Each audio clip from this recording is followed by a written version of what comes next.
रक्षा मंत्री राजनाथ सिंह ने जन विश्वास यात्रा मंच से भरी हुंकार। झांसी में रक्षा मंत्री राजनाथ सिंह ने जन विश्वास यात्रा कार्यक्रम के तहत हुई जनसभा में जनसभा मंच से संबोधित करते हुए कहा, योगी मोदी ही जनमानव के विकास कार्य कर रहे हैं। तमाम योजनाओं के माध्यम से हर क्षेत्र के लोगों का विकास कर रहे हैं। उन्होंने कहा, भाजपा जो कहती है वह करती है। भाजपा गरीबों को निःशुल्क राशन एवं उनके रहने के लिए मकान बनवा रही है। साथ ही बीमारी के लिए भीषण बीमारियों में 5 लाख से 10 लाख रुपए की सहायता दे रही है। महिलाओं को विभिन्न क्षेत्रों में सम्मान के साथ साथ उनको रोजगार भी दे रही है। सुरक्षा की दृष्टि से उन्हें हर प्रकार की सुरक्षा प्रदान कर रही है। साथ ही उनके मान सम्मान का भी भाजपा ध्यान रख रही है। राजनाथ सिंह ने जनसभा में अपने उद्बोधन में उपस्थित जनसमूह से फिर से योगी सरकार बनाने के लिए भाजपा को वोट देने का आह्वान किया। बुंदेलखंड की वो धरती को हाथ जोड़ के प्रणाम करत हैं जिनने ऐसे वीरन और प्रतिभाशाली लोगन के जन्म दयो।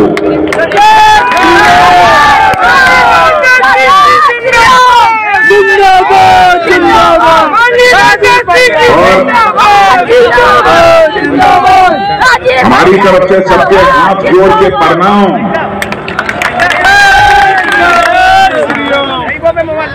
मैं भाइयों बुंदेलखंडी भाषा में सही तरीके से नहीं बोल सकता हूं, लेकिन मैंने सोचा यदि मैं बुंदेलखंड की धरती पर जा रहा हूं तो मुझे अपने भाषण की शुरुआत करनी चाहिए, तो बुंदेलखंडी में ही अपने भाषण की शुरुआत करनी चाहिए। इसीलिए मैंने कुछ बुंदेलखंड के वाक्यों का यहां प्रयोग किया है। मैं मानता हूं झांसी के बारे में यह ऐसी वीर भूमि है कि हर भारतवासी को यथासंभव अपने जीवन में यह कोशिश करनी चाहिए, एक बार इस झांसी की वीर भूमि का आकर वह एक बार दर्शन कर।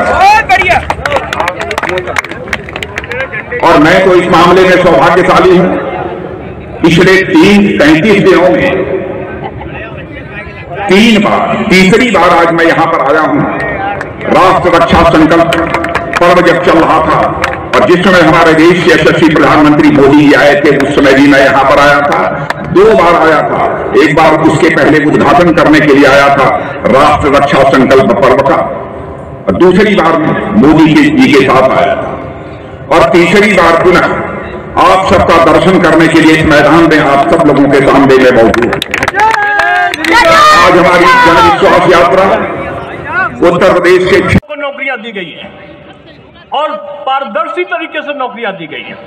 3.5 लाख लोगों को संविदा पर आज कर्मचारी यहां पर रखे गए हैं। फिर भी एक वक्तव्य आता है एक नेताजी का। आदरणीय नेता बोलते हैं योगी उपयोगी नहीं अनुपयोगी हैं। सही कहा आपने, अनुपयोगी हैं। किसके लिए अनुपयोगी हैं?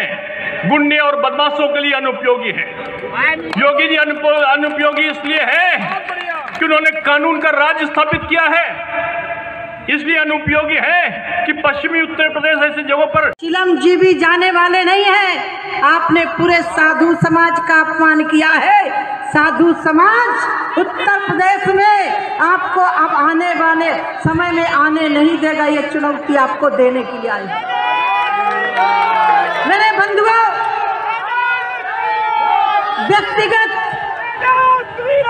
विकास के लिए आप कह सकते हैं, लेकिन व्यक्तिगत टिप्पणी करना उत्तर प्रदेश में मुख्यमंत्री रहने वाले व्यक्ति के द्वारा ये शोभा नहीं देता है। मैं तो बस आपसे एक ही निवेदन करने आई हूँ। मैं एक बात आपसे पूछना चाहती हूँ।